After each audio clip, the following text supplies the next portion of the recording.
Hello, my friends. Welcome back to Garhdo Goes Geek. On today's episode, I want to discuss a fun little movie that I saw recently, just as it's leaving the cinemas.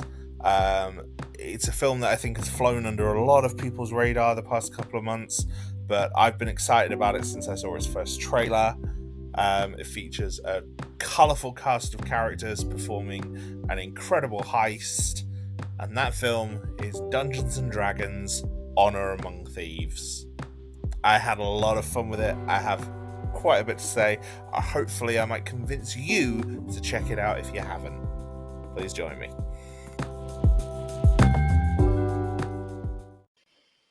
I'm going to preface this by saying that while I am aware of Dungeons and Dragons, as I think most geeks are, I think even if you've never played Dungeons and Dragons, you are aware of it. You know that it exists and you know roughly what it is. Dungeons and Dragons tabletop game, tabletop RPG involves books, hosted by a dungeon master who creates the story for the players to work through. I know all of that. I'm familiar with what it is. But I have also never played Dungeons and Dragons. I have always wanted to, and I have struggled to ever find the time or friendship group to join. I know there's things like Roll20 nowadays, which I should probably get on. And you can do games on things like that. But I've never been able to play Dungeons and Dragons. I've never really had many friends who play it. Um, certainly not enough for a full game with a full party.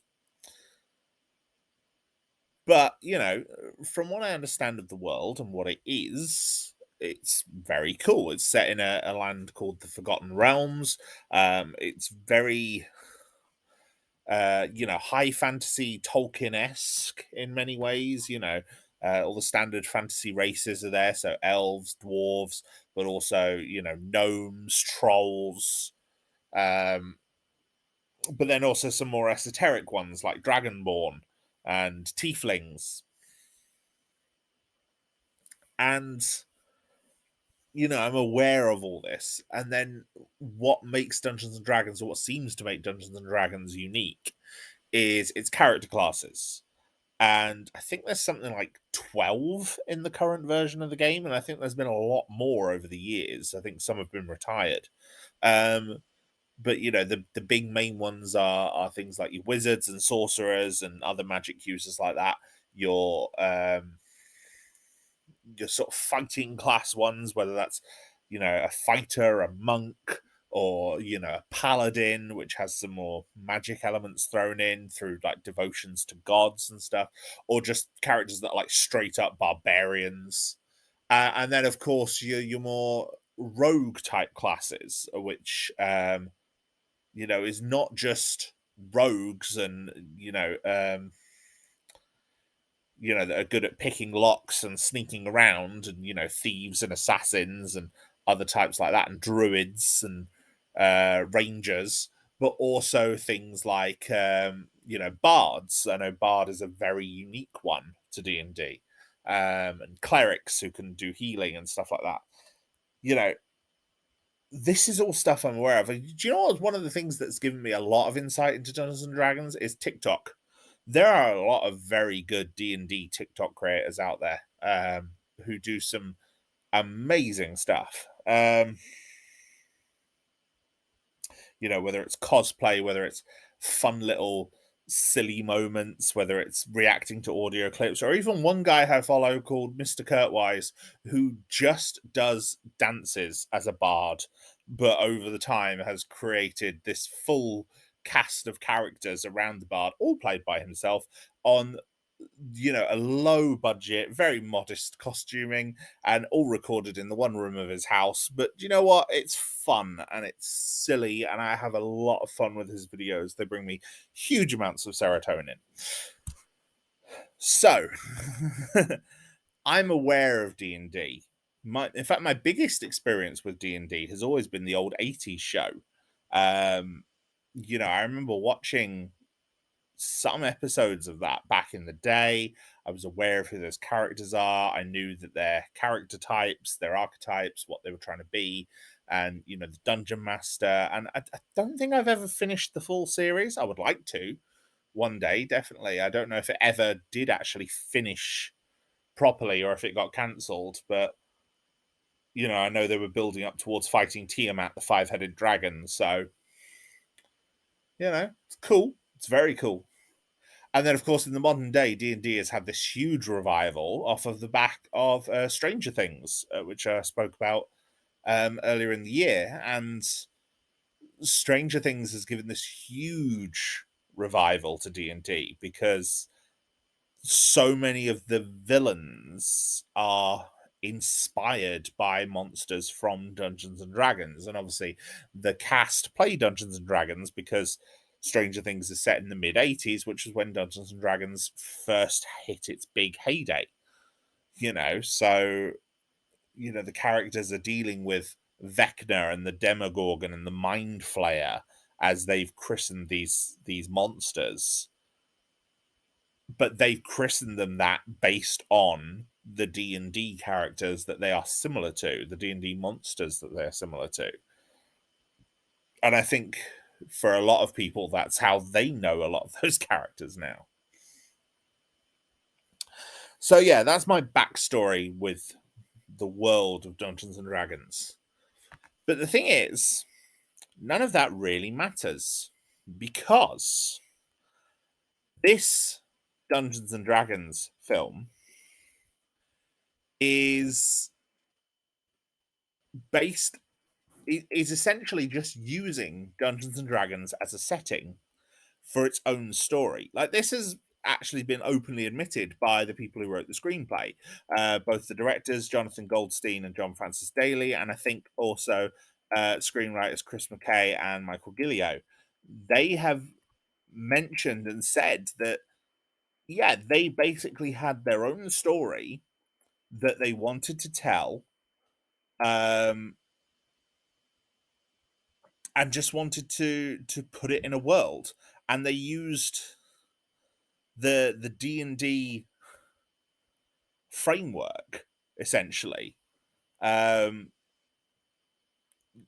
to as a backdrop, so that they could take influences from films that they do like and they do identify with, which they cited included The Princess Bride, The Lord of the Rings, Indiana Jones, and Monty Python and the Holy Grail. And I think you can see all four of those influences in this very clearly. um, so they could do it in a world where they could just tell a good heist story. And that's what this is. It's a good heist story with some very interesting characters who use quite a lot of magic. Um, because D&D has a lot of magic, has a very robust magic system. Even character archetypes like the cleric and the bard use magic. It's not just for sorcerers, artificers, and wizards. And yeah, I tell you what, it's a lot of fun. Um, this film, I really enjoyed it. It's, I will say, it's nothing amazing. Like, I think if you are expecting, this to be the ultimate high fantasy film, it's not. The we had that 20 years ago. It was called The Lord of the Rings. It was incredible. It's not on that level. What this is more a case of,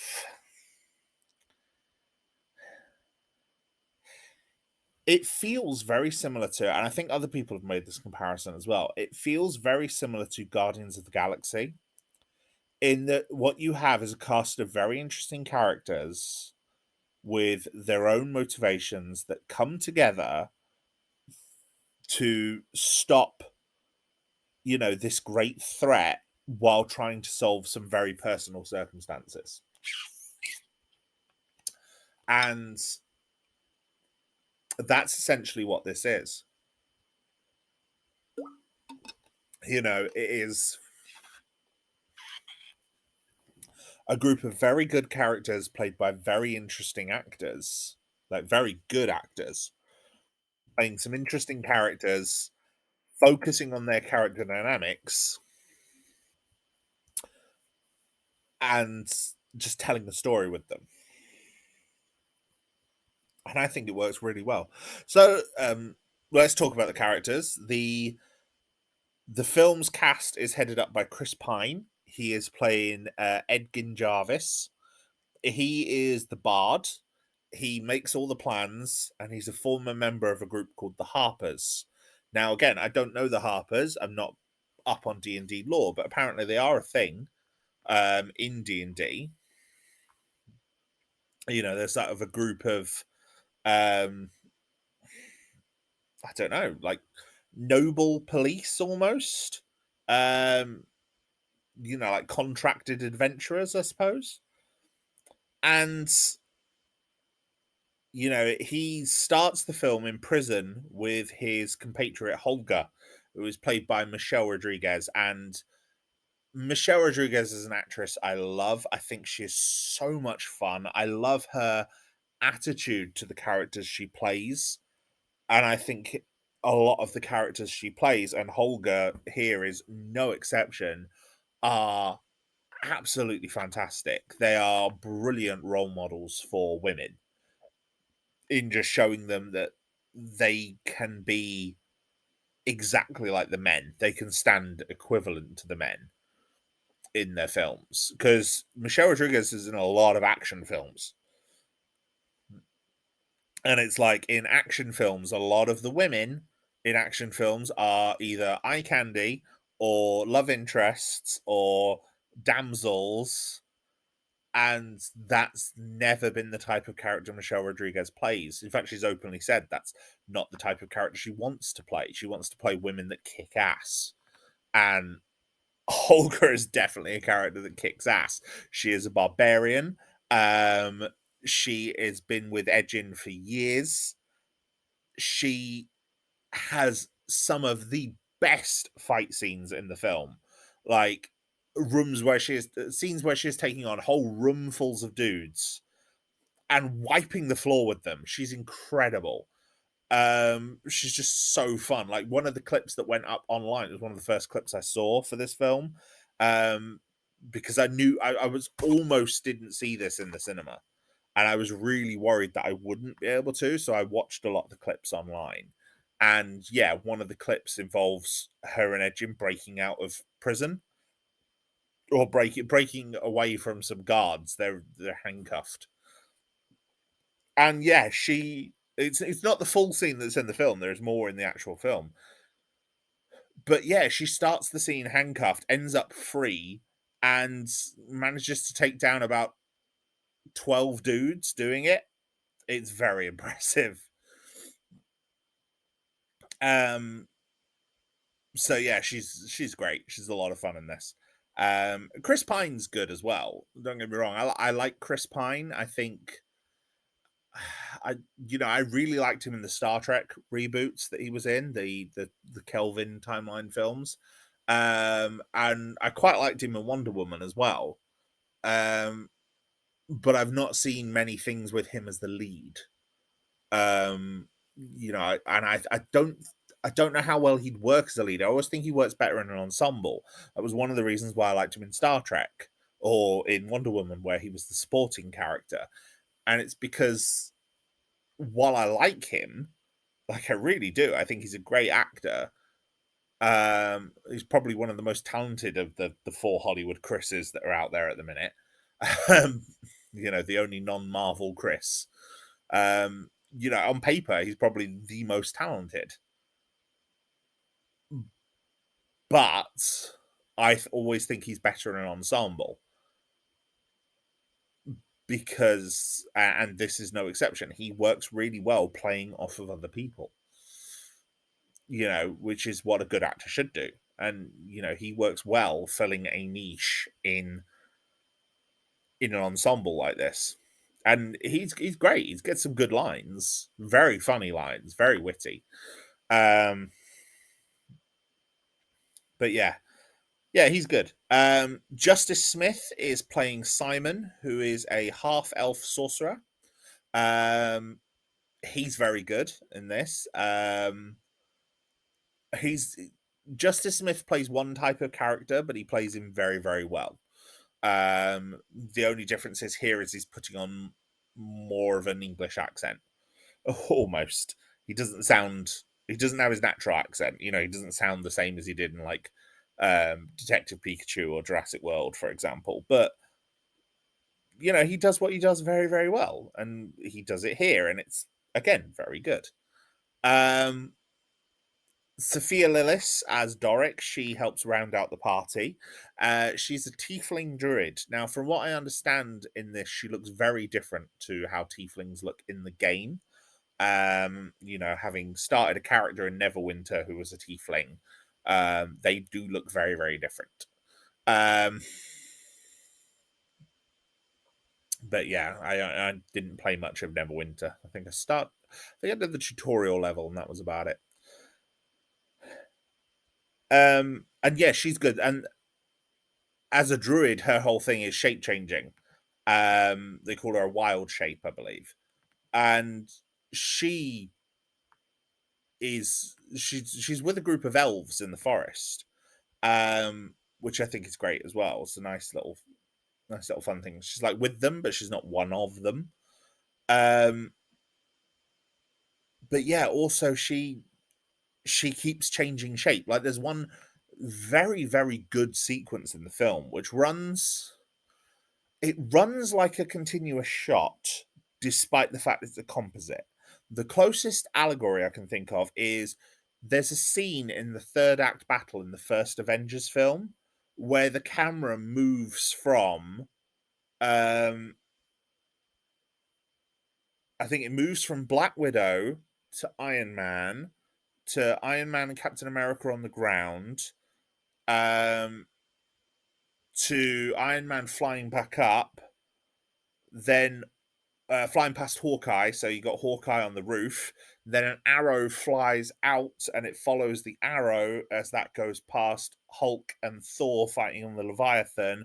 And then they crash into Grand Central Station, which is where Hulk punches Thor, which, you know, big laugh.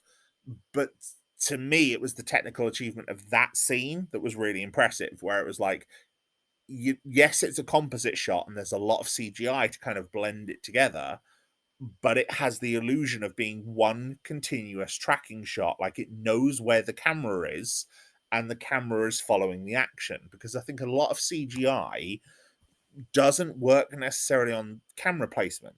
And I think you can see this where a lot of times when there's a lot of CGI and they're using a virtual camera, the virtual camera will move in a way that a normal film camera doesn't move, and it can take you out of the movie. And I think the DC movies, especially, are really bad at this, especially the Snyder films. They're really, really bad at this. Like, there's a lot of, scenes in the fight scenes in, say, for example, Batman v Superman, where the camera is doing things that a real camera wouldn't work that way. It just wouldn't be able to keep up with the action like that. Whereas that scene in Avengers works because they've worked like, okay, well, if the camera could move like this is how the camera would, this is the shot that we would take to keep the camera to take in all this action. You know, it's framed and shot just right. And there's a big extended scene in this where Doric does the same thing. She's breaking out of a castle and she shifts from animal to animal to animal to animal to herself to another animal and another animal, and so on. And the full composite shot runs for about 2 minutes, and she shifts through about six different creatures plus herself.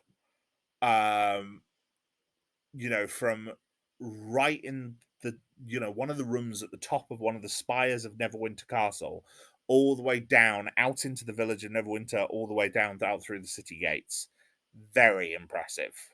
Like very, very impressive. She goes from a fly to a mouse to a hawk. She's a deer at one point. It's very good. A lot of fun. So yeah, I did enjoy that. And yeah, Doric again has some very good lines. She's very, very dry in some points, not in a humorless way, just in a,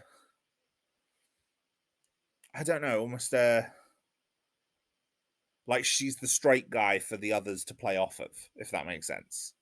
And almost kind of the outsider to their group. Like Ed-Gein and Holger have obviously been together for a while. Ed-Gein, Holger, and Simon all have history.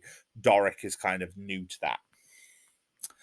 And then there's two other main members of the cast who both have links to the party. First is Rege-Jean Page as Zenk. Zenk is a paladin and is just plain awesome. Like every moment he is on screen is awesome. He's so cool, absolutely incredible. And he just oozes charm and confidence and skill. He's very skilled. Like he has a fight scene that's fantastic. Like this brilliant epic fight scene. That again he takes out a load of people in a similar way to Holger does earlier, but whereas Holger struggles, Zenk does it pretty much effortlessly. And then so yeah, he's with the group for a short period, and there's a reason why it's a short period. It's because the rest of the movie could be solved like that if he was there for the rest of it.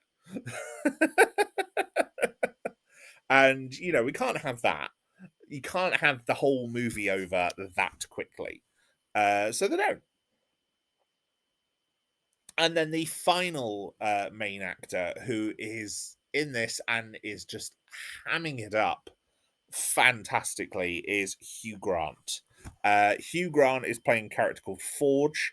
He is a rogue and con artist. He is a former member of their crew and has taken a villain turn in the modern day. Um, and there are more twists to the story, which I don't necessarily want to spoil.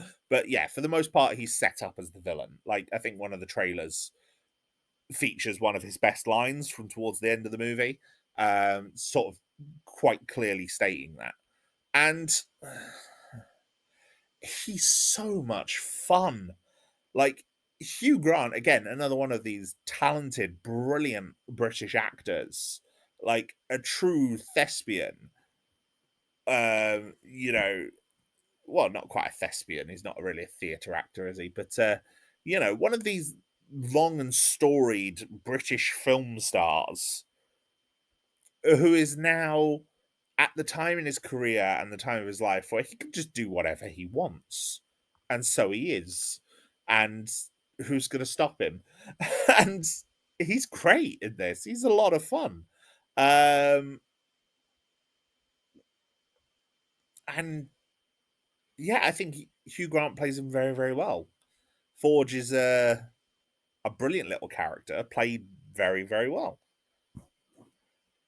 And there's more characters like that. Daisy Head and Bradley Cooper also have quite important supporting roles as well. And they do brilliant jobs in their roles. But yeah, it's very clever. And yeah, I had a lot of fun with it. An awful lot of fun with it. And I went and saw this with one of my friends who she knows so much more about Dungeons and Dragons than I do. And I wanted to take her to see this. And she was like, yeah, this is really good. It captures the world. It looks amazing. Um And yeah, it does. Like, it looks really good as well. This film looks good. It feels good.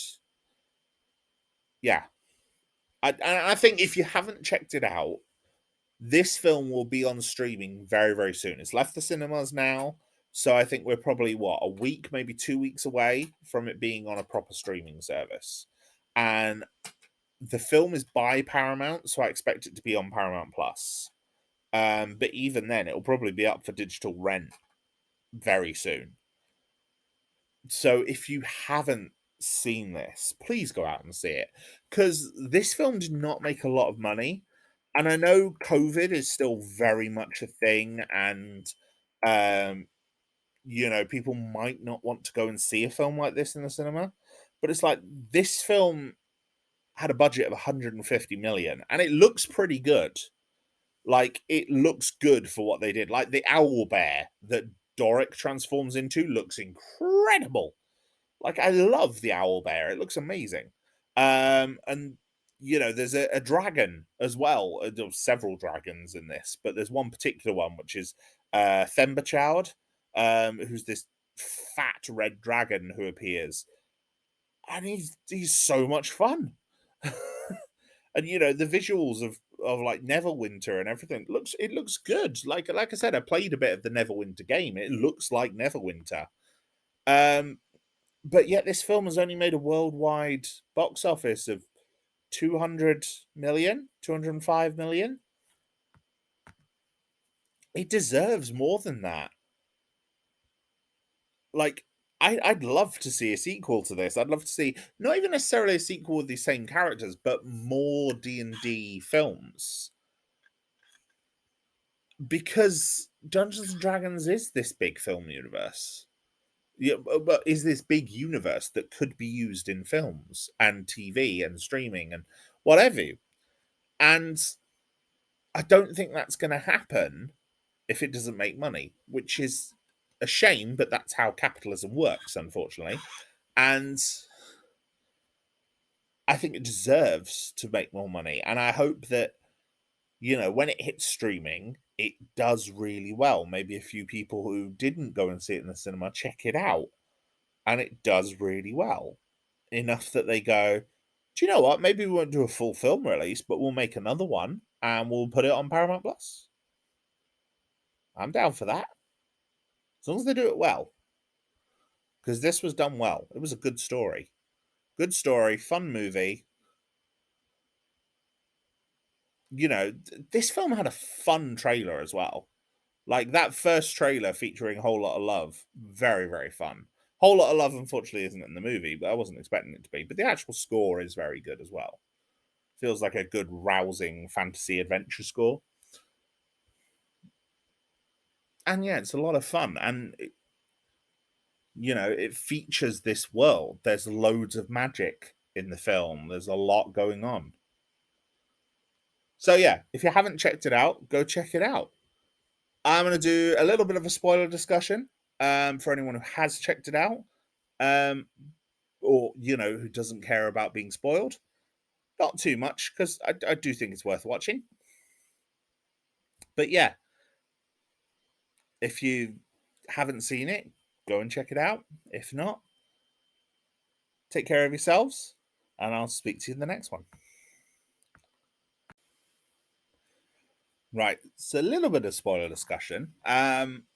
One thing that I liked about the film, I thought it was very unashamed, but I do see perhaps being an obstacle for some people, is how little of the world is explained to the viewer.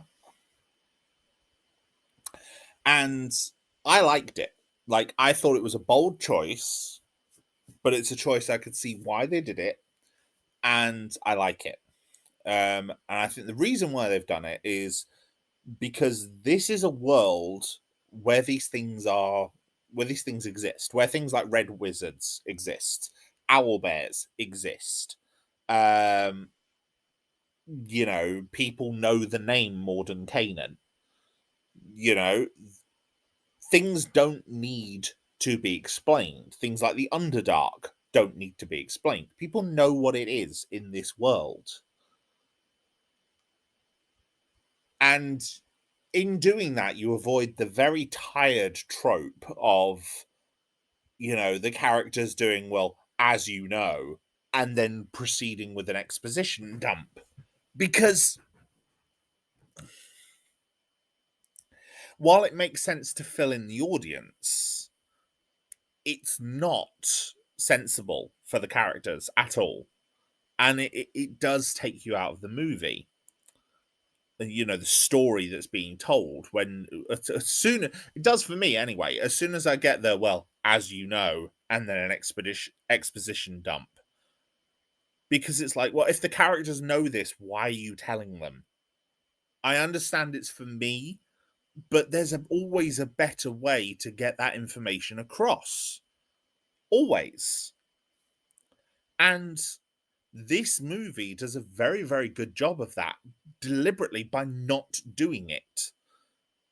We're told who the Harpers are, or at least we are told that Edgin has joined them, and it's illustrated to us roughly what they do. Same with the Red Wizards. We don't get much of an explanation of the Red Wizards until later on in the film, but when it does happen, we know who they are. We know enough about them to know that they're scary, to know that Fae is a terrifying place, and to understand what happened there. Same with Mordenkainen. We don't need to know that he was this powerful wizard from an earlier edition of the game. All we need to know is that his spells are that powerful enough that, and his name is that well respected enough that Simon knows he can't disable it, that we know it's one of the best magical locks out there. It's simple and elegant because it's storytelling done without the, well, as you know, but told in a very organic way. And there's some bits that I don't know if they are things from the games, like the setting, like the High Sun games or the Tablet of Reawakening. In fact, if anything, the Tablet of Reawakening just seems like it's a MacGuffin for this film, rather than anything else. But it's like, or Themberchild, the giant pudgy red dragon, who, by the way, is absolutely incredible. Like that scene where he's sliding down on the skulls, that made me chuckle. The whole thing, he's rolling around. He was like a fat dog. It was great. We were both sat there chuckling. It was great. Um, or things like when Simon put the helm on and became all disjointed and everything in the world started shifting away. Fantastic visual. Um, Perfect, and sort of explained by the name of the helm, being the helm of disjunction. Everything in the world becomes disjointed and tripped out and weird, like it was melting. It was fantastic. Brilliant, beautiful visual. But then it's anchored by this very simple story arc. Like Simon's story arc with the helm is, he feels overshadowed by his ancestor. And that as well also reminded me of the Marvel films, especially, again, Guardians of the Galaxy. And the reason why is I think the Marvel films take two approaches. They either tell a more fantastical story with grounded characters, or they tell a very simple story with fantastical characters. At least in all the ones that do well. Um, for example, Winter Soldier has some quite fantastical elements, as grounded as it is, but the characters very realistic and relatable. So is the world. It's Winter Soldier is the most grounded world, but there are some very fantastical elements to that story. Secret societies going back to the World War II, and the whole concept of the Winter Soldier himself. Meanwhile, Guardians of the Galaxy which is again another good example because it came out the exact same year and it's probably the closest to this. Much more fantastical world, much more fantastical characters, very simple story. Very simple character arcs, very simple character motivations, very simple plot. That is exactly what this is. This is a very fantastical world with somewhat fantastical characters. Some of them are very simple, um, but simple character plots, simple and relatable character motivations. For example, Rege-Jean wanting to bring back his wife, very simple, very relatable. Holga being ostracized by her tribe and losing her husband, very good, brilliantly done, fantastic. And or Forge being manipulated by Safina, the Red Wizard, very good as well. The whole simple thing with them trying to get Kira back. It's good and it works and the even things like Simon overcoming his own self-doubt. It's so simple as a character arc. It's a very, very, very simple character arc, but it's presented in this fantastical way that actually reinforces just how simple it is and makes it work and makes you become absorbed into the world, because while the world is fantastical, everything about it is understandable and relatable. To me, anyway. To me, that is how this works and why this works. From my own perspective. And I understand my perspective isn't everyone's perspective, but to me, that's why this film works. We understand every single character's motivation in this film could be summed up to one line, one, maybe two lines, because it's simple. And yet the world of Dungeons and Dragons is fantastical. You couldn't really sum up the world of Dungeons and Dragons in one or two lines. You couldn't really sum up the environments they go to in one or two lines. Not without prior knowledge of what Dungeons and Dragons is, I don't think. But these characters, you see characters like this in every movie. That's why it's good. That's why it's relatable. Um, and yeah, I thought it was a lot of fun. I really like how much magic is in this film. I like the hither zither staff. I thought that was really good. It was basically being used like a portal gun as well from Portal, which is very relatable. The owl bear wild shape change. Um, I don't know. I've been told druids can't actually change into an owl bear in game, which is a huge shame if true. Um, I also liked, and I did notice this, and apparently this was a deliberate thing.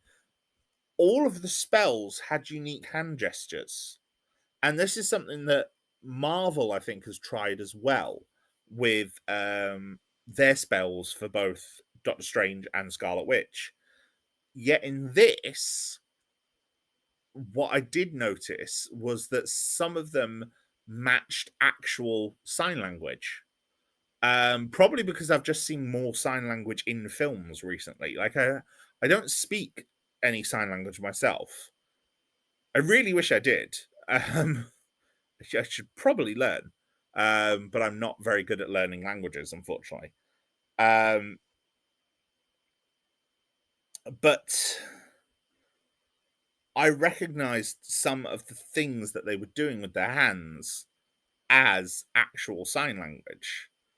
And it turns out that's by design. Like they actually designed a lot of these spells to look like sign language. And I think it works. I think it really does work. And some of the spells going on in the finale were impressive. There was a lot of magic on display and it was a lot of fun. Um, but yeah, what else? Forge at the end trying to break out the prison in the exact same way that Edgin got out. Very funny. and the fact it fails because they've taken steps against it, even more funny. The whole hither zither thing, the way that's used, like the fact they put it on a picture and then they break in to put the picture in the, so clever. It really is clever. They do a fantastic job. This is like several heists in one, because the thing where they put the painting in, that's like a reverse heist. That was brilliant. It almost feels like you could have done part of this film with a very metatextual way of having the characters actually play it around a table, and broken the film up in the right way to do that. Like, you could have, each part of this feels almost like a mini adventure, like a mini quest. So a group meeting up like week on week and doing the next part of the story, the next part of the story, all being linked under this DM's greater campaign to, dealing with the High Sun games and how they're going to stop Forge. So clever. So very, very clever. I had so much fun with this. And if anything, this just made me want to play a D&D campaign, because some of the things they were coming up with were great. Like the whole reverse heist was great. Also, it's like this film, the whole, someone pointed out on Twitter, it was Twitter or Tumblr, I think it might have been Tumblr actually. Someone pointed out on Tumblr that this movie is impervious to plot holes in terms of how the world of Dungeons and Dragons works. Because it's like, oh, why didn't the guards see them do that? Well, those guards failed their perception check. Why couldn't the guards catch Doric when she was a mouse and they all jumped on her? Well, they failed their initiative roll. You know, it's within within the within the game itself exists a framework to say why all of these things that people would attribute to being plot holes happened. Like, you couldn't Cinema Sins this movie. I bet Cinema Sins have probably tried. I don't know. I haven't watched Cinema Sins in years. I think it's one of the worst things to happen to film criticism in ever. Um, but you know, it would be so hard to nitpick this film in a way that couldn't be explained using an actual game of Dungeons and Dragons. Um, yeah, it was fun. It was good. Oh, I really enjoyed this film so much. So much. And there was just but yeah, there was just so many fun bits as well, and fun little references. Like like oh, towards the end. Right? I mean, there's all the monsters in the film as well towards the end, in the final battle of the High Sun Games, like the mimic, and then that panther thing with like the lamprey things. I don't know what that is in game, but it was great. Or the spell that was used to like reanimate those soldiers. And you can ask them 5 questions each, and then they have to, and then they'll just drop dead again. That was hilarious. Oh my god. And the fact that they're reanimating some of them, because it's like they're all buried in the same field, so they all must have been part of the same battle. And then there's like that one dude who died hitting his head when he got out of the bath. Oh, that was so funny. So many bits in this film are proper laugh out loud funny, and that was one of them. And then, of course, one of the guys is still there at the end because they haven't asked him the right amount of questions. Oh my god, it was fun. But yeah, the towards the end, the characters from the D&D cartoon make an appearance. And kind of, because they don't look very much anything like them as they used to. Like the one playing the kid is not a kid. It's like a old man, not old man, but it's a middle-aged man who just happens to be short. And, but it's like, you know, the idea that those characters are still stuck in the world of Dungeons and Dragons. Oh, that was funny. Um, and the fact that they were the ones that won, they were the ones that got into the cage. So yeah, hope they lived through what Safina did next. Um, oh dear, it was yeah, it was clever. I think there was a lot about this film to enjoy, and I really hope it does well. So yeah, that's my view on D&D. Yeah, it was fun. It was just fun. It was a good time. Not the best film of the year, probably not the best film I'll see for ever, but you know, a lot of fun, a really good way to spend a couple of hours. I think you could do far worse than watching this film. It's got good characters played by good actors telling a fun story with a lot of laugh out loud moments and some pretty decent action. You know, at the end of the day, that sort of B level filmmaking is what Marvel has made $25 billion doing. So you could do a lot worse than this. Although that raises another discussion about the Marvelication of Hollywood. Um, not in terms of Hollywood universes, but how I'm comparing Dungeons and Dragons, which is a very, very different film, to the Marvel universe because it's the closest allegory to it. Oh dear. But yeah, it's not phenomenal, but it's a lot of fun. And I think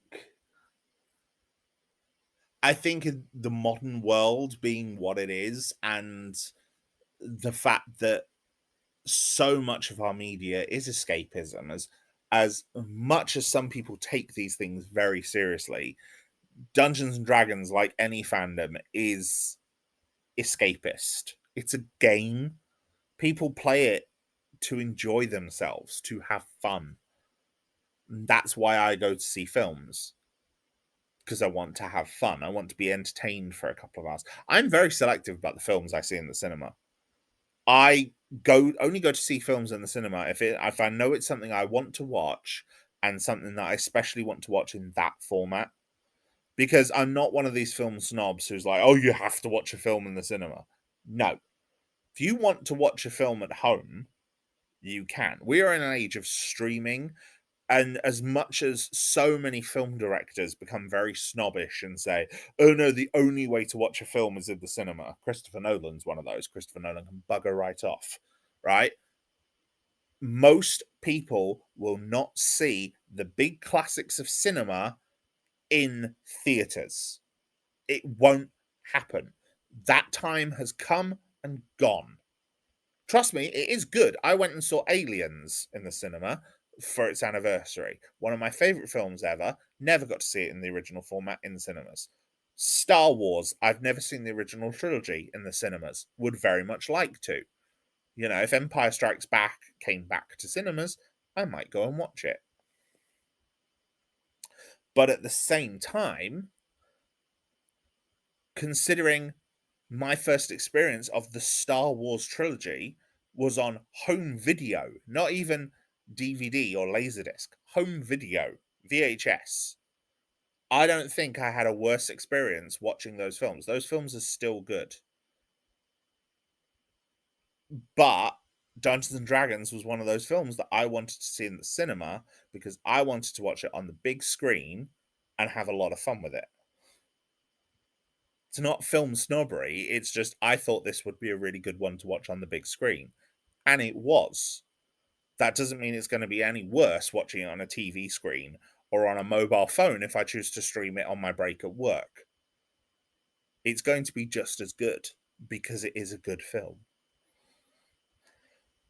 So yeah, I went off on a few tangents there, but yeah, that's my thoughts of Dungeons and Dragons. Check it out if you haven't already. I think you'll enjoy it. It's a lot of fun. Okay. And if you have seen it, I'd love to know what you thought about it. Would you like to see more films in the world of Dungeons and Dragons? And if you did, if we got another D&D film, would you like it to follow this same cast, or would you like to see a new group of characters? Because that's another interesting question. Until next time, my friends, you all look after yourselves, take care of your physical and mental health. As I always say, it's very, very important to look after yourselves, to do whatever you need to do to enjoy this thing we call life. So, look after yourselves. Until next time, bye for now.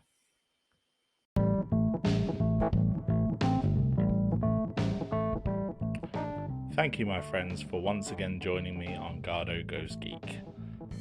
Your continued support for this podcast means the absolute world to me, and I am grateful for every single one of you who stays and listens to one of my episodes. It means the absolute world. Now, if you would like to engage more with me or the podcast, we have a Discord community, small but growing, and we now have commissions open on Ko-Fi.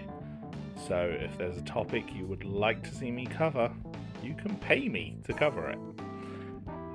All funds will be used for legal purchase of the relevant items where I do not have them. Have a look on the link tree for more information. Until next time, look after yourselves.